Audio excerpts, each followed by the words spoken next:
Somewhere in your body right now, a single red blood cell is sliding through an artery in your upper arm at roughly the speed of a slow walk. It is one of about 25 trillion. It has made this trip before, around 100,000 times in its short life, a relentless loop from heart to tissue and back. And as it slides forward, it drags. The blood it travels in is not frictionless. It is a fluid, and fluids in motion exert a force against any surface they flow along, the same force you feel as a river pushes against your legs when you wade into a current. That dragging force has a name. Engineers call it shear stress. And the surface it is pushing against, right now, in your arm, is a single flat cell, so thin it is almost invisible. A cell that lines the inside of every blood vessel you own. That cell is about to feel the river, and what it does in response is the difference between an artery that stays soft and supple at 80 and one that turns into a rigid pipe at 60. The lining of your blood vessels has a name most people have never heard. The endothelium. It is a single layer of cells, one cell thick, coating the inside of every artery, every vein, every capillary in your body. If you peeled it out and laid it flat, it would cover something close to the area of several tennis courts. It weighs more than your liver. It is, by surface area, one of the largest organs you possess, and almost nobody knows it is an organ at all. For most of medical history, doctors thought it was just wallpaper. A passive, inert lining, a non-stick coating to keep blood from clotting against the vessel wall. They were wrong in a way that took until the late 20th century to fully understand. The endothelium is not wallpaper, it is a sensing, signaling, decision-making tissue, and the single most important thing it senses is motion, the flow of blood across its surface. Here is the mechanism, and it is pure physics before it becomes biology. On the surface of each endothelial cell, facing into the bloodstream, there is a forest, a dense, sugary coating made of long chain molecules called the glycocalyx. Proteins and carbohydrates that stick out into the flow like the soft fronds of seagrass leaning in a current. When blood moves past, these fronds bend. They are mechanical antennae. The bending is not decorative. It physically tugs on the proteins anchored in the cell membrane below, and those proteins are connected to the cell's internal skeleton, a web of tiny structural filaments that runs all the way to the nucleus where the DNA is kept. So a force applied at the outer surface of the cell, the gentle drag of flowing blood, is transmitted as a mechanical pull deep into the machinery of the cell. The cell does not see the blood, it does not hear it. It feels it, the way you feel the wind by the pressure on your skin, and it converts that physical feeling into a chemical message. Scientists call this process mechanotransduction, the translation of a mechanical force into a biological signal. Your arteries are listening to how you move, and the language they listen in is the language of force. Now hold that picture, the bending fronds, the tugged skeleton, the message racing inward. Because here is the part that makes this personal. The strength of that signal depends entirely on how fast and how often the blood flows. When you are sitting still, your heart still beats, blood still moves, the fronds still bend a little, but the flow is slow, lazy, low, and steady. The signal is weak. When you stand up and start walking, your leg muscles begin demanding oxygen, your heart speeds up, blood flow surges, and the shear stress against the endothelium climbs several times higher. The fronds bend hard. The skeleton pulls. The message floods inward at full volume. Movement turns up the dial.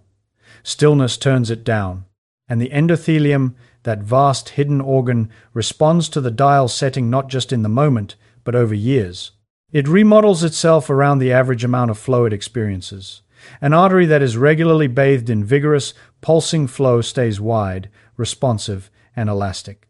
An artery that experiences mostly slow, sluggish flow, day after day, year after year, begins to adapt to that stillness. And the adaptation to stillness is the beginning of stiffness. Your grandmother understood this too, in her own vocabulary. She did not say shear stress. She did not say mechanotransduction or glycocalyx. She said sitting around all day is no good for you. She said you need to stretch your legs. She said a body in motion stays in motion, and she said it while she was already moving, hanging the wash, walking to the market, climbing the stairs because there was no other way up. She lived inside the signal without ever naming it. Her arteries were getting the message all day long, not because she exercised, she would have laughed at the word, but because her life was built out of motion. Standing, carrying, walking, bending. The sheer stress never let up. The fronds never stopped bending. The endothelium never had a reason to adapt to stillness, because stillness in her day was rare. And that is exactly what changed. Somewhere across the last few generations, motion drained out of ordinary life. The walk to work became a drive, the stairs became an elevator, the standing job became a seated one, the evening on the porch became an evening on the couch. None of it felt like a loss, because each individual step away from motion was small and reasonable and comfortable. But the river slowed, the drag faded, the fronds spent more of each day barely moving, and the great hidden organ lining your arteries began, slowly and silently, to receive a different message. Not the message of a body in motion, the message of a body at rest, and it began, slowly and silently, to build itself accordingly. This is the quiet tragedy of arterial aging, and it is also the opening for the smallest, most ordinary intervention you can imagine. Because the endothelium does not need a marathon. It does not need a gym membership or a heart rate monitor or a punishing routine. It needs flow. It needs the river to run faster than a trickle for some part of the day, every day, on purpose. The tiny daily habit at the center of this entire story is nothing more exotic than putting your large muscles into rhythmic motion long enough to make your blood move with force. And the reason that one small act reaches so far, the reason it can keep an artery soft at 70 that would otherwise have turned to stone, is a chemical the endothelium makes when it feels the flow. A gas. A molecule so simple it is almost nothing. Just one atom of nitrogen bonded to one atom of oxygen. That molecule, and the factory inside your artery wall that manufactures it on demand, is where this story goes next. When the bending fronds of the glycocalyx pull on the cell's skeleton and send that mechanical message racing inward, something specific happens at the end of the journey. The message arrives at a piece of cellular machinery folded into the membrane of the endothelial cell, an enzyme with a long name and an enormous job: endothelial nitric oxide synthase. Scientists shorten it to ENOS, and you can think of it as a tiny factory bolted to the inside wall of your artery, idle until the signal arrives, springing to life the moment the flow picks up. This enzyme has one product. It takes a common amino acid called L-arginine, something already floating in your blood, present in nearly every protein you eat, and it strips off a piece of it, releasing a gas. Nitric oxide. One nitrogen atom, one oxygen atom. The simplest signaling molecule your body uses, and one of the most important things your arteries make. Now, a gas is a strange thing for a cell to manufacture as a message, and the strangeness is exactly what makes it work. Most chemical signals in the body are large, fussy molecules that travel to a specific destination and dock into a specific receptor, like a key into a lock. Nitric oxide does none of that. It is so small and so unattached that the instant it is made, it simply diffuses outward in every direction, slipping straight through cell membranes as if they were not there, because to a molecule that tiny, they barely are. It is made in the endothelial lining, and within a fraction of a second it has drifted into the layer just beneath, the smooth muscle that wraps around the artery like a sleeve. That smooth muscle is what gives an artery its tone. When it contracts, the vessel narrows. When it relaxes, the vessel widens, and nitric oxide is the command to relax. It reaches the muscle cell, triggers an enzyme inside it that produces a second messenger, and the muscle fibers let go. The artery opens, blood flows more freely, pressure eases. Sit with the elegance of that loop for a moment, because it is a piece of engineering so clean it almost looks designed. The blood flows. The flow bends the fronds. The bending makes the signal. The signal fires the ENOS factory. The factory releases nitric oxide. The nitric oxide relaxes the muscle relaxes, and the artery widens. And a wider artery carries more blood with less resistance, which is precisely what a moving body needs when its muscles are screaming for oxygen. The system senses its own demand and answers it in real time, in seconds, with a gas it builds on the spot from raw materials in the blood. When you start to walk and your legs need more fuel, Your arteries do not wait for a hormone to circulate or a nerve to fire. The flow itself opens the pipes. The motion creates the conditions for more motion. Your circulation is, in the most literal sense, self-adjusting, and the substance doing the adjusting is a gas that did not even exist a second before it was needed. This was not always known. For most of the 20th century, nobody understood that the body used a gas to talk to itself. The idea seemed absurd. Gases were waste products, things you exhaled, not delicate biological messengers. The discovery came in pieces through the 1980s, and it earned the Nobel Prize in 1998, shared by three researchers: Robert Furchgott, Louis Ignarro, and Ferid Murad. Furchgott found the first clue almost by accident. He was studying how blood vessels relax, and he kept getting inconsistent results until he realized the difference lay in whether the inner lining, the endothelium, was intact or had been accidentally scraped away during preparation. When the lining was present, certain chemicals relaxed the vessel.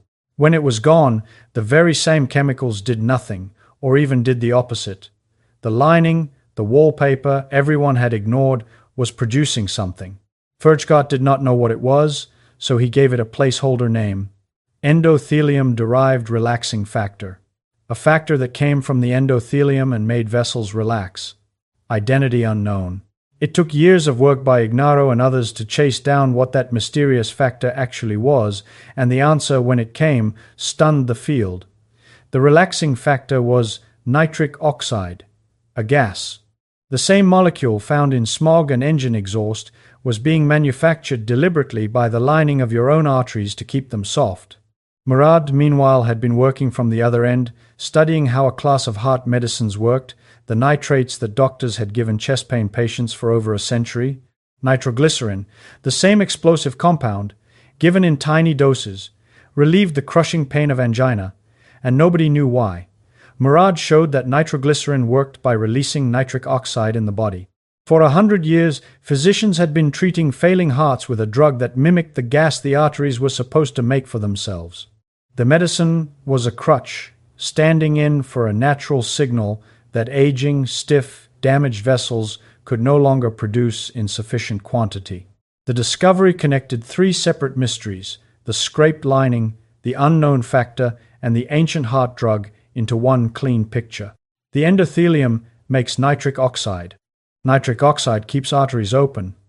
And anything that helps the endothelium make more of it is, in effect, a homemade dose of the same medicine cardiologists have prescribed for generations. Here is where it loops back to motion, and to the dial we set in the last chapter. The Enos factory is not running flat out all the time.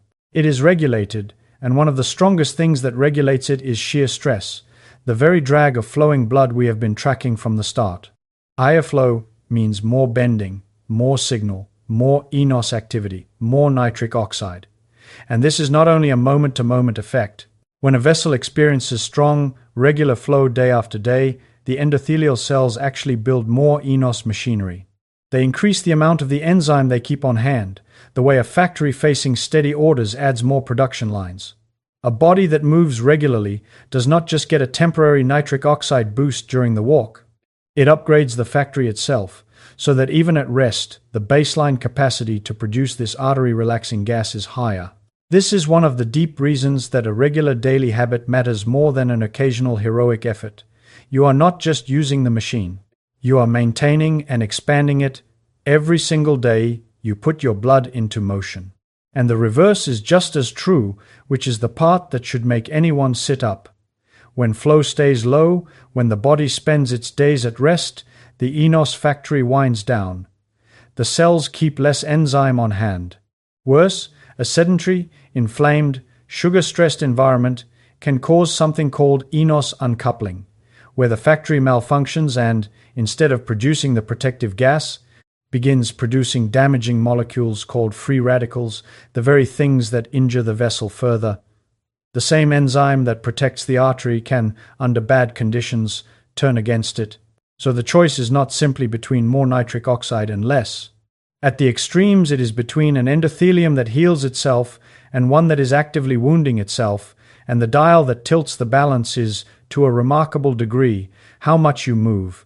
So now we have two of the three pieces of this whole story in place. We have the sensing organ, the endothelium, with its bending fronds, listening to the flow of your blood. And we have the response, the enos factory and its gas, nitric oxide, opening the arteries and signaling the muscle to relax. A young, active body runs this loop thousands of times a day, and the arteries stay soft, responsive, and wide.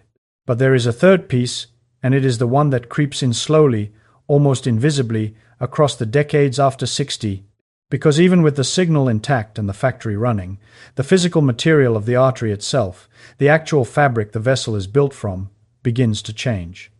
The wall gets thicker. The springy, elastic fibers fray. A slow chemistry of sugar and protein begins to glue the structure into something more rigid. And when the pipe itself turns stiff, even a perfect flood of nitric oxide can only do so much. That slow stiffening of the material, what causes it, what it does to the rest of you, and why it is not nearly as inevitable as it looks, is where we turn next.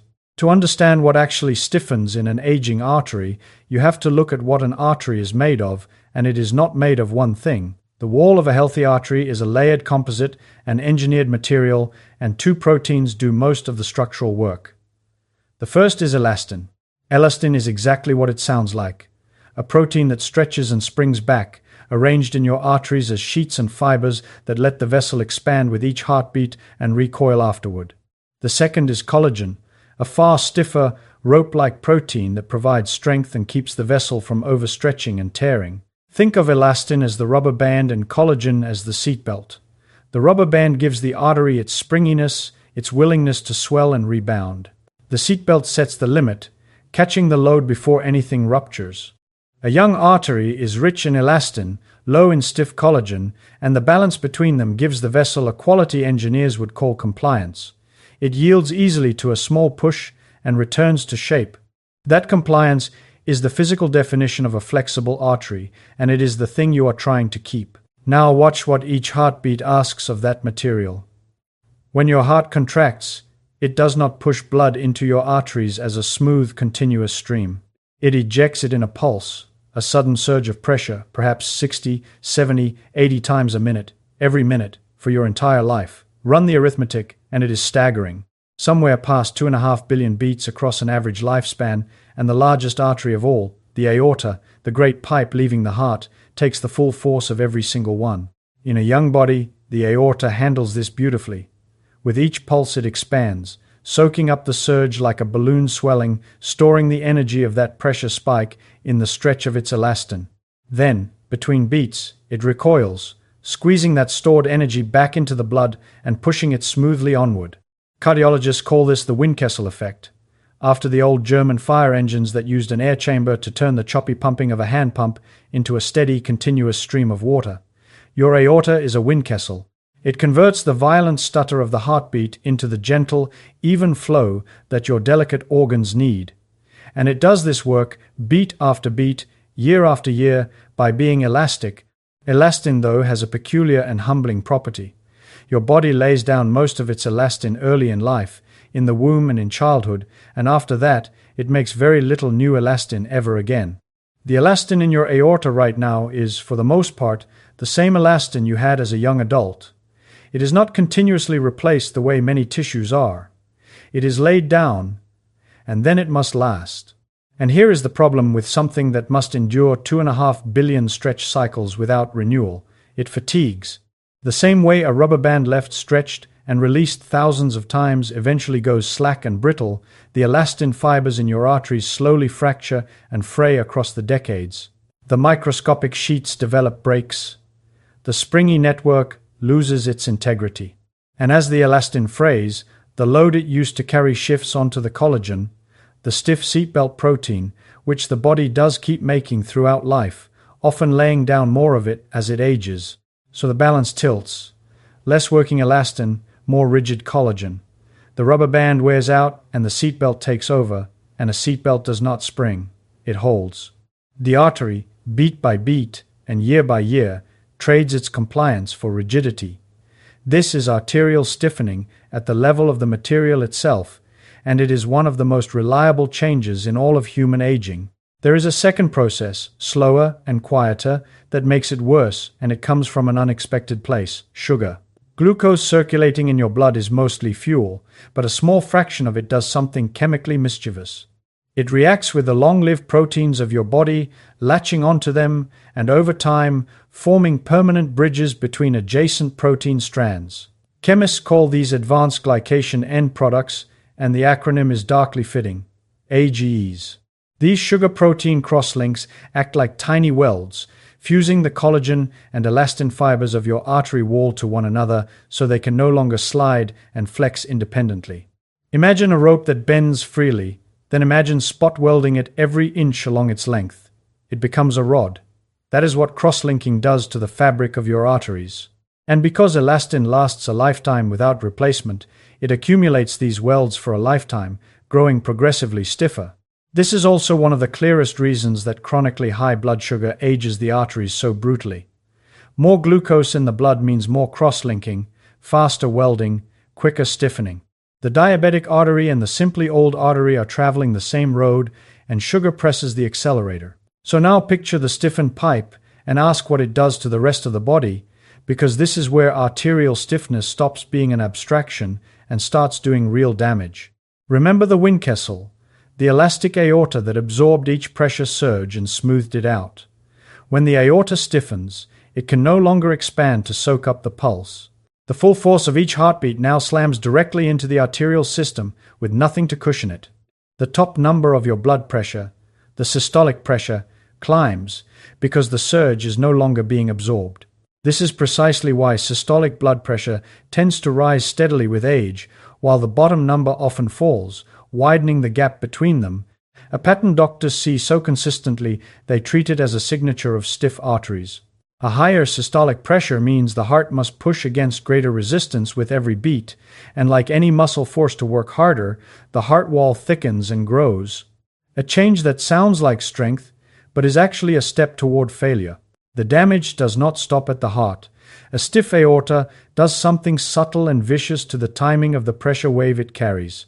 In a young, compliant artery, the pulse travels relatively slowly, and the reflected waves that bounce back from the body's periphery return gently, in a rhythm that helps fill the heart's own arteries during the rest phase between beats. In a stiff artery, the pulse races, the reflections come back early and hard, and that violent, undamped pressure wave drives deep into the body's most delicate, high-flow organs. Two organs suffer most, because both are soft, both receive enormous blood flow, and both have tiny, fragile vessels. The brain and the kidneys, the pounding pressure wave, no longer cushioned, hammers the microscopic vessels of the brain, and over years this is now understood to contribute to the small vessel damage underlying certain kinds of cognitive decline. The same hammering injures the fine filtering vessels of the kidneys. Arterial stiffness, measured directly, turns out to be one of the strongest predictors of future heart attack, stroke, and kidney decline that medicine has, a number that forecasts trouble years before symptoms arrive. The flexibility of your arteries is not a cosmetic detail of aging. It is, to a remarkable degree, the condition of the organs your arteries feed. But here is the turn, and it is the most hopeful sentence in this entire story. Arterial stiffness is not a fixed, one-way trip. For decades, it was assumed that once an artery hardened, that was simply that, the inevitable rust of age. The measurements tell a different story. Studies that track arterial stiffness in active people against sedentary people find a striking gap, and studies that take previously sedentary middle-aged and older adults and put them into regular movement find that arterial stiffness can actually decrease, that the pipe can soften again, at least in part. The fraying elastin may not regrow, but the artery's overall behavior depends on far more than worn elastin alone. It depends on the tone of that smooth muscle sleeve, on the health of the endothelium, on the steady supply of nitric oxide we tracked in the last chapter, and all of those respond vigorously to flow.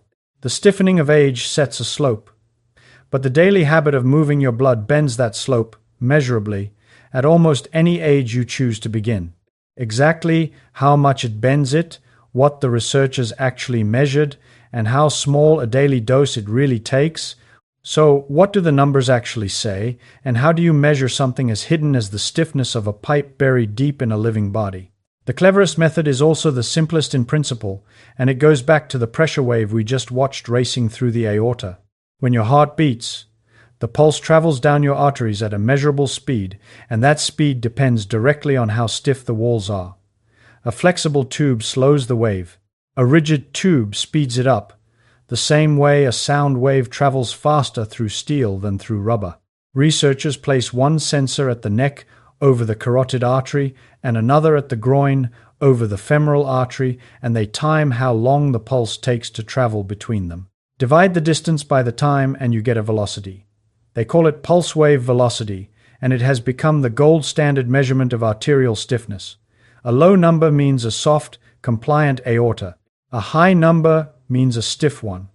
And in study after study, that single number predicts cardiovascular trouble with unsettling accuracy, often better than blood pressure itself. It is, in effect, a speedometer for your aging, reading out the condition of the most important pipe in your body. When researchers point this tool at large groups of people, the pattern is consistent and clear. Those who are habitually physically active have lower pulse wave velocity, softer arteries than those who are sedentary, and the gap holds even after accounting for age, weight, and blood pressure. The active arteries are simply more flexible. But a snapshot comparison like that always carries a doubt, the possibility that people with naturally healthier arteries are simply more inclined to move, rather than the movement causing the health. To untangle that, you need a different kind of study. The kind that takes sedentary people and changes their behavior on purpose, then measures what happens to the artery afterward. Those studies have been done, and they are the heart of the evidence. When previously inactive middle-aged and older adults begin a program of regular aerobic movement, walking being the most studied, their arterial stiffness measurably decreases over a matter of months. The pipe softens, the pulse wave slows, the effect is real, it is repeatable, and it shows up in people well past 60, which is precisely the population that was once assumed to be past helping. The work of one research group is worth singling out because they ask the question that matters most to anyone reading this. How early do you have to start, and how much is enough? Hirofumi Tanaka and Douglas Seals, working in exercise physiology over many years, helped establish much of what is now understood about how habitual aerobic activity preserves and restores the flexibility of arteries across the lifespan. Their work, and the broader body of research around it, points to a consistent picture. Endurance-type movement, the rhythmic kind that uses your large muscles and raises your heart rate for a sustained stretch, is the form that most reliably keeps the central arteries supple. People who have moved this way for much of their lives often show arteries decades younger than their birthdays. And people who start later, even well into older age, still gain. The slope bends. Not always all the way back to youth, but meaningfully, measurably, in the direction that protects the heart and brain and kidneys downstream. Now here is the question everyone wants answered, and this is where honesty matters more than enthusiasm. How much, exactly? What is the dose? The pull is always toward more. Toward the idea that if a little movement helps, then punishing amounts must help proportionally more. The data does not support that, and the shape of the benefit curve is the single most encouraging fact in this whole story. The largest gains in cardiovascular health do not come at the far end of the curve, among the elite and the extreme. They come at the very beginning, in the climb from doing almost nothing to doing something regular and moderate. The jump from a sedentary life to a modestly active one delivers a benefit out of all proportion to the effort it costs. The curve then flattens. Going from moderate activity to heroic activity adds far less than going from nothing to moderate did. In plain terms, the person who has the most to gain in the entire population is the person currently doing the least, and the amount of movement required to capture the bulk of that gain is far smaller than most people fear. This is not a counsel of mediocrity. It is the actual shape of the evidence, and it is good news for exactly the people who feel least able to begin. The public health guidance that has settled out of decades of this research lands on a number that is worth stating plainly. Something in the neighborhood of 150 minutes a week of moderate movement. Split that across the week, and it is around 20 to 30 minutes a day. Moderate, in this context, has a precise and reassuring meaning. It does not mean exhaustion. It means the intensity at which you can still talk but would struggle to sing, the pace of a brisk walk where your breathing has deepened and your heart has clearly picked up, but you are not gasping. That is the zone where the blood moves with enough force to bend the fronds, fire the enos factory, and bathe the endothelium in the flow it has been waiting for. You do not need to run. You do not need a gym. You do not need to be out of breath or in pain. You need your large muscles working rhythmically, your heart rate up, your blood moving with vigor for a sustained stretch of time on most days. That is the entire prescription, and it has been hiding in plain sight inside the dullest health advice you have ever been given. There is a detail in the timing that deserves emphasis, because it changes how you should think about the whole thing.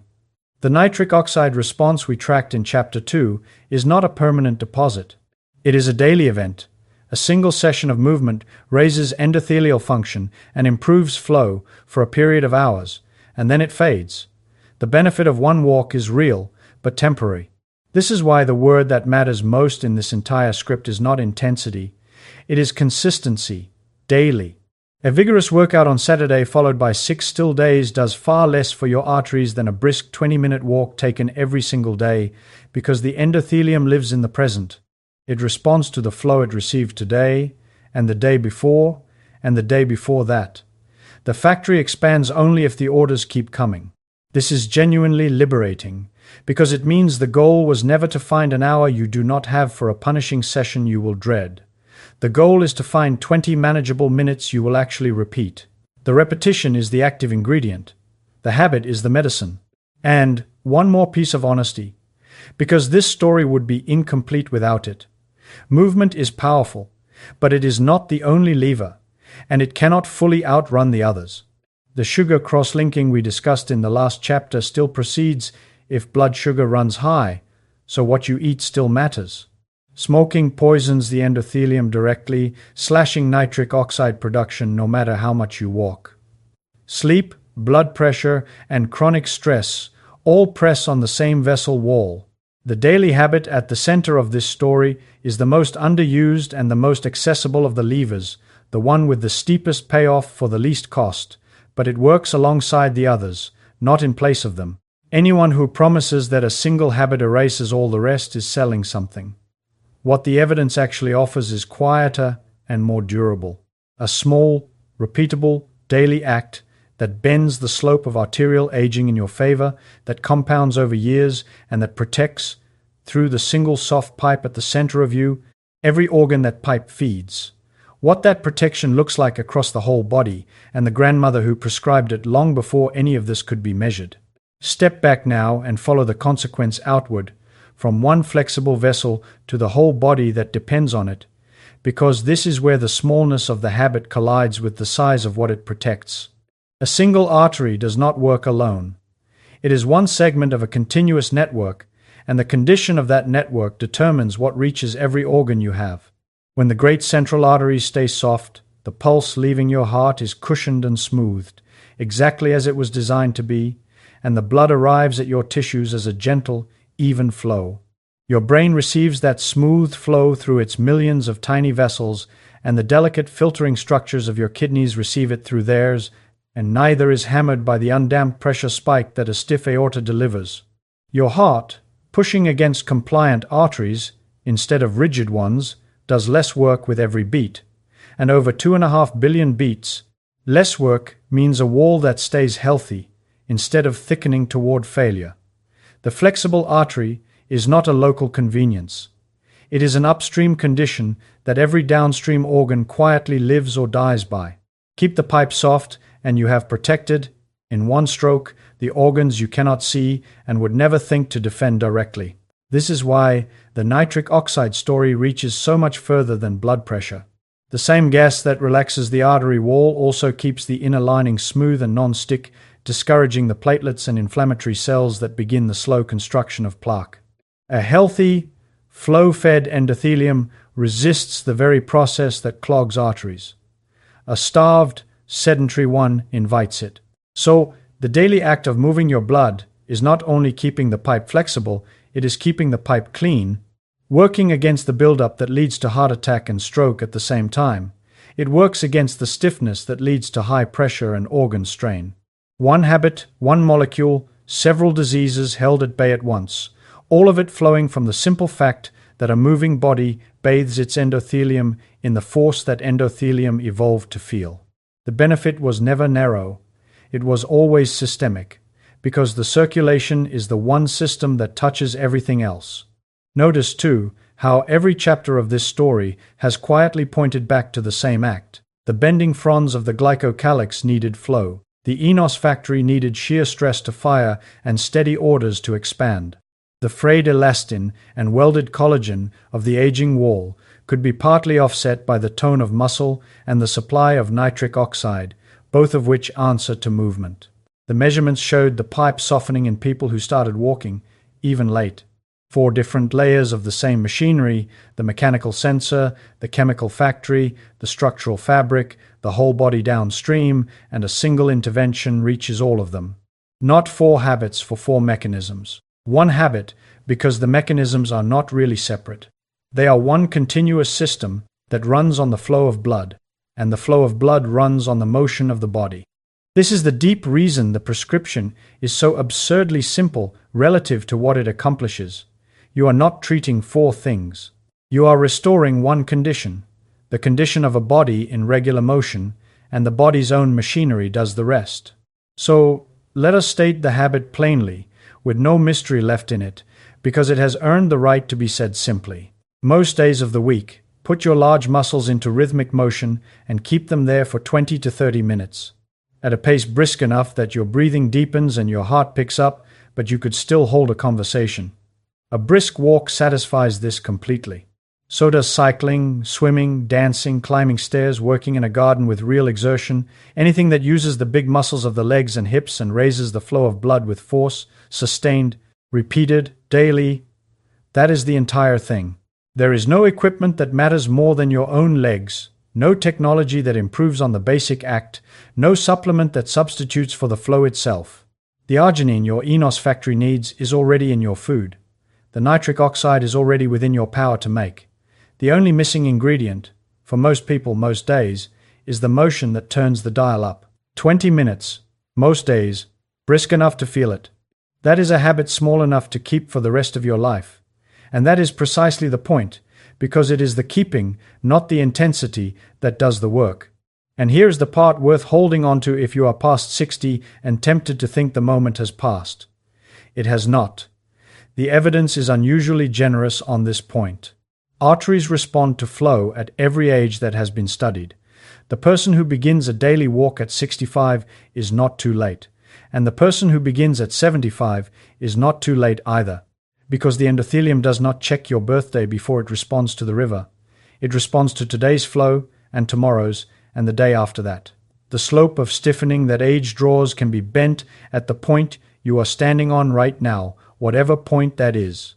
You cannot regrow the elastin you laid down as a child, but you can change almost everything that elastin shares the wall with, and the body will meet you partway the moment you give it the signal.